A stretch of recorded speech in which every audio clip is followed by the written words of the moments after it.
أشهد أن لا إله إلا الله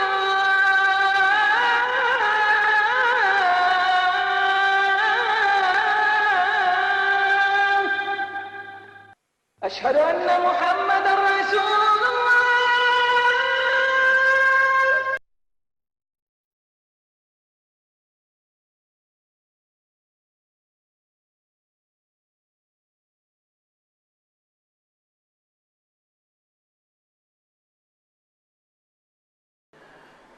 السلام عليكم ورحمة الله وبركاته.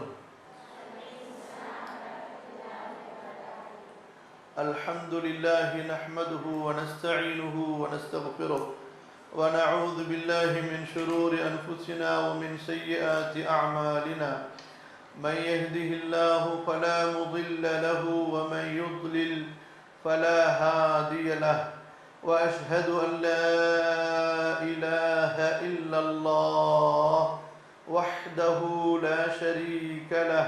وأشهد أن محمدا عبده ورسوله أرسله بدين الحق ليظهره على الدين كله ولو كره الكافرون. أعوذ بالله من الشيطان الرجيم. بسم الله الرحمن الرحيم. يا أيها الذين آمنوا اتقوا الله حق تقاته ولا تموتن إلا وأنتم مسلمون.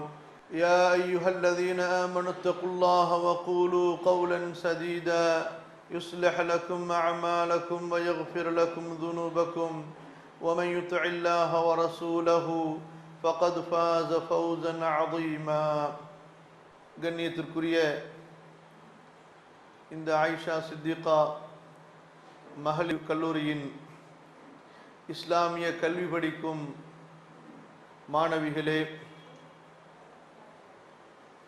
தொடக்கத்தில் உங்களுக்கும் எனக்கும் அல்லாஹ்விடத்திலே இல்ம நாஃபிஅ் பயனுள்ள கல்விக்காகவும் அமல் சாலிஹ் நல்ல அமலுக்காகவும் நல்ல முடிவுக்காகவும் பிரார்த்தனை செய்தவனாக துஆ கேட்டவனாக ஆரம்பிக்கின்றேன். மீண்டும் ஒரு முறை இந்த கல்லூரியிலே உங்களோடு சில நல்ல செய்திகளை பரிமாறிக்கொள்வதற்கு அல்லாஹ் வாய்ப்பளித்தான். அல்லாஹ்விற்கே எல்லா புகழும். அன்பிற்குரிய மாணவ சகோதரிகளே, இன்றைய இந்த அமர்வில் கல்வியின் உயர்வை குறித்தும் கல்வி கற்ற மார்க்க அறிஞர்களின் உயர்வை குறித்தும் கல்வி கற்பதின் ஒழுக்கத்தை குறித்தும் மார்க்க அறிஞர்களோடு தனக்கு கல்வி கற்றுத்தரக்கூடிய ஆசிரியர்களோடு நடந்து கொள்ள வேண்டிய ஒழுக்கங்களை பற்றியும் உங்களுக்கு நான் கூற இருக்கிறேன். இந்த இல்முடைய சிறப்பை பற்றி இன்ஷா அல்லாஹ் சிறிது நேரம் பேசுவோம். அல்லாஹ் சுப்ஹானஹு வ தஆலா இந்த இல்முடைய உயர்வை இந்த இல்மை கற்ற ஆலிம்களுக்கு அல்லாஹ் கொடுத்திருக்கிற உயர்வை கொண்டு நாம் புரிந்து கொள்ளலாம். இந்த இல்முடைய உயர்வை கண்ணியத்தை நாம் புரிய வேண்டும் என்றால் இந்த இல்மை கற்றவர்களுக்கு அல்லாஹ்விடத்திலே என்ன கண்ணியம் இருக்கிறது என்பதை தெரிந்து கொள்ளும் போது அந்த கண்ணியத்தை நாம் தெரிந்து கொள்ளலாம். உங்களிடத்திலே ஒன்றை கேட்கிறேன். அல்லாஹு தஆலாவிடத்திலே கிடைக்கக்கூடிய கண்ணியம் உயர்ந்ததா அல்லது மக்களிடத்திலே கிடைக்கக்கூடிய கண்ணியம் உயர்ந்ததா?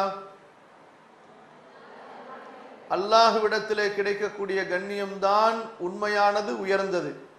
அல்லாஹ் கண்ணியத்தை கொடுத்தால் உலக மக்கள் யாராலும் அவரை இழிவுபடுத்த முடியாது. அல்லாஹ் ஒருவரை இழிவுபடுத்த நாடினால் உலக மக்கள் எல்லோரும் ஒன்று சேர்ந்தாலும் அவரை கண்ணியப்படுத்த முடியாது என்பதை நீங்கள் அறிவீர்கள். உங்களுக்கு தெரியும் ஒரு சஹீஹான ஹதீஸ். அல்லாஹு தஆலா ஒரு அடியானை நேசித்தால் ஜிப்ரீலை அழைத்து சொல்கிறான், ஜிப்ரீலே, நான் இந்த அடியானை நேசிக்கிறேன், நீயும் அவரை நேசிப்பீராக என்று. ஜிப்ரீல் ஸல்லல்லாஹு அலைஹி வஸல்லம் அந்த அடியாரை நேசிக்கிறார்கள்.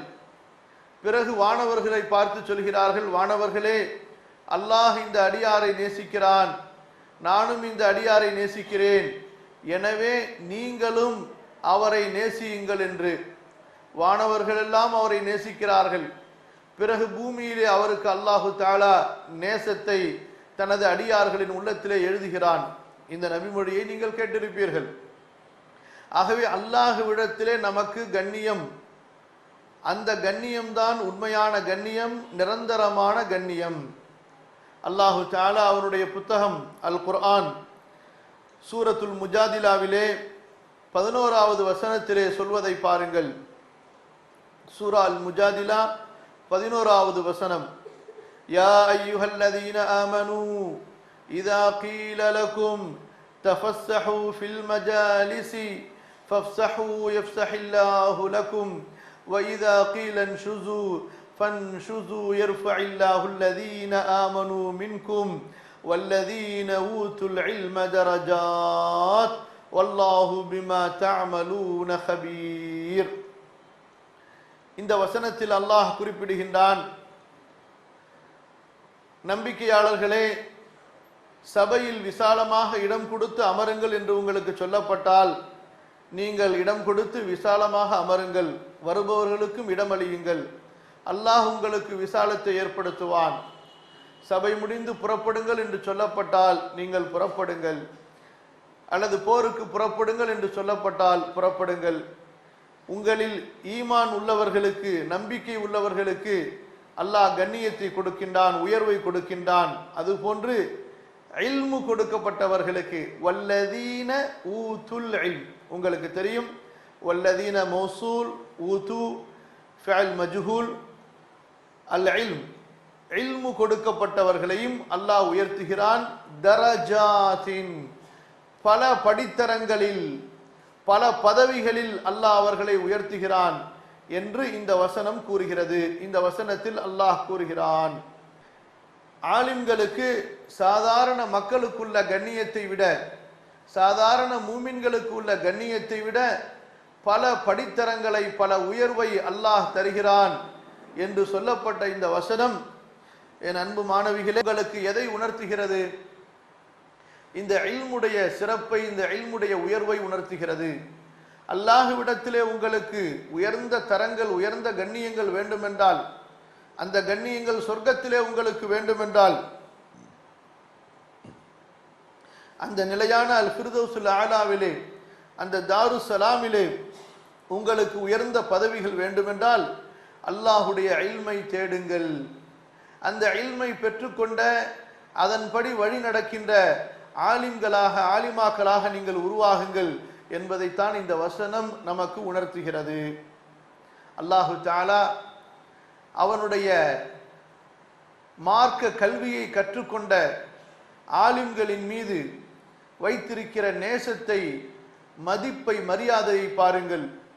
சூரா ஃபாத்திர் 28வது வசனம் அல்லாஹ் கூறுகிறான், இன்னமா யக்ஷல்லாஹ மின் இபாதிஹில் உலமா இன்னல்லாஹ அஸீஸுன் கஃபூர். இன்னமா யக்ஷல்லாஹ மின் இபாதிஹில் உலமா இன்னல்லாஹ அஸீஸுன் கஃபூர். அல்லாஹுவை அவனுடைய அடியார்களில் பயப்படக்கூடியவர்கள், அஞ்சி வாழக்கூடியவர்கள் யாரென்றால் அவர்கள் இல்மு உள்ளவர்கள்தான். அல்லாஹ் மிகைத்தவன், அல்லாஹ் மகா மன்னிப்பாளன் என்று குறிப்பிடுகிறான். இங்கே அல்லாஹ் என்ன சொல்கிறான்? இல்மு உள்ளவர்களை புகழ்கிறான். மாணவிகளே, நீங்கள் எந்த இல்மை அடைவதற்காக வந்திருக்கிறீர்களோ, கற்றுக்கொள்ள வந்திருக்கிறீர்களோ, அந்த இல்மை கற்றுக்கொண்டு அதன்படி நீங்கள் நடக்கும்போது அல்லாஹுவால் புகழப்பட்டவர்களாக, அல்லாஹுவால் நேசிக்கப்பட்டவர்களாக, அல்லாஹுவால் நற்சான்று வாழ்த்து சொல்லப்பட்டவர்களாக நீங்கள் மாறப்போகிறீர்கள் என்பதை இந்த இடத்திலே உங்கள் உள்ளத்திலே பதிவு செய்து கொள்ளுங்கள். உங்களது சிந்தனைகளிலே நீங்கள் இதை எழுதி கொள்ளுங்கள். உலக மக்கள் உங்களை புகழவில்லை என்றாலும், உங்களை மதிக்கவில்லை என்றாலும், அல்லது உலக மக்கள் உங்களை ஒரு உயர்ந்த ஸ்தானத்திலே அவர்கள் கருதவில்லை என்றாலும், இவர்கள் என்ன கருதுவது? இவர்களும் அழியக்கூடியவர்கள், இவர்கள் போடக்கூடிய மதிப்பும் மரியாதையும் அழியக்கூடியது. அதற்கு ஒன்றுமே ஒரு அல்லாஹ்விடத்திலே மதிப்பு கிடையாது. அல்லாஹு தாலா உங்கள் மீது அவன் வைத்திருக்கிற அந்த மரியாதையை பாருங்கள்.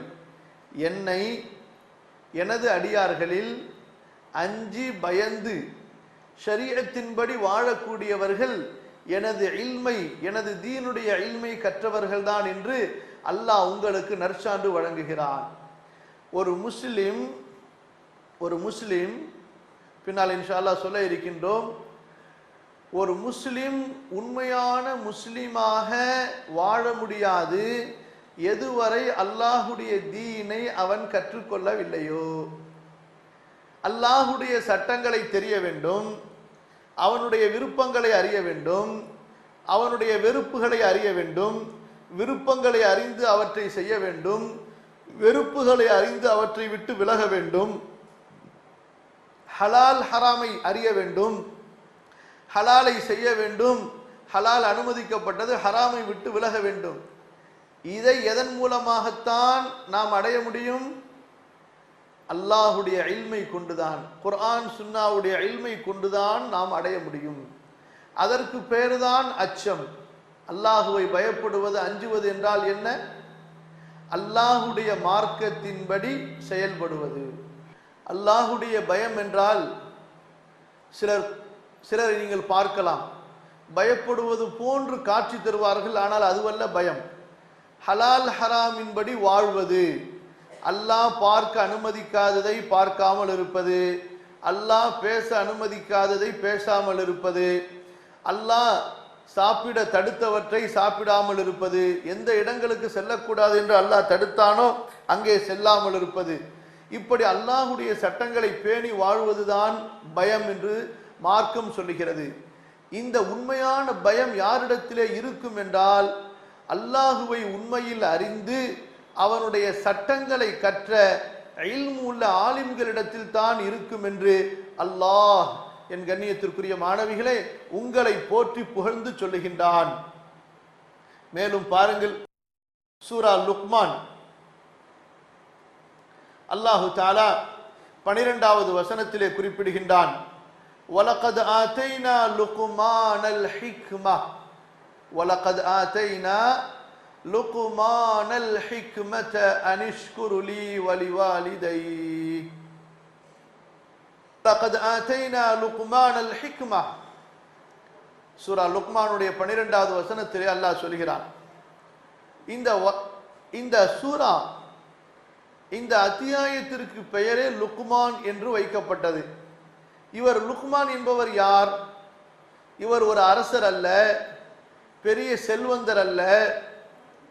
இவர் அல்லாஹுடைய தீனை கற்றறிந்த ஒரு மார்க்க மேதை.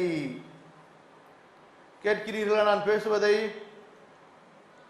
இந்த லுக்மான் என்பவர், இவர் ஒரு நபியும் அல்ல, மாறாக அல்லாஹுடைய தீனை கற்றறிந்து அல்லாஹுவை பயந்து அல்லாஹுடைய மார்க்கத்தின்படி பேணி வாழ்ந்த ஒரு மார்க்க அறிஞர். அல்லாஹ் இவரை நேசித்தான், இவர் அல்லாஹுவை நேசித்தார். அல்லாஹுவிற்கு இவர் கீழ்ப்படிந்து நடந்தார், அல்லாஹ் இவரை நேசித்தான். எனவே அவரை பற்றிய வரலாற்று குறிப்புகளை அல்லாஹு தஆலா அவனுடைய நிரந்தர புத்தகம் அல் குர்ஆனிலே நமக்கு, நபி முஹம்மதுடைய உம்மத்தாகிய நமக்கு பதிவு செய்திருக்கிறான். சகோதரிகளே, லுக்மானுக்கு நாம் கொடுத்தோம். எதை கொடுத்தோம்? எதனால் அவருக்கு இந்த கண்ணியத்தை நாம் கொடுத்தோம்?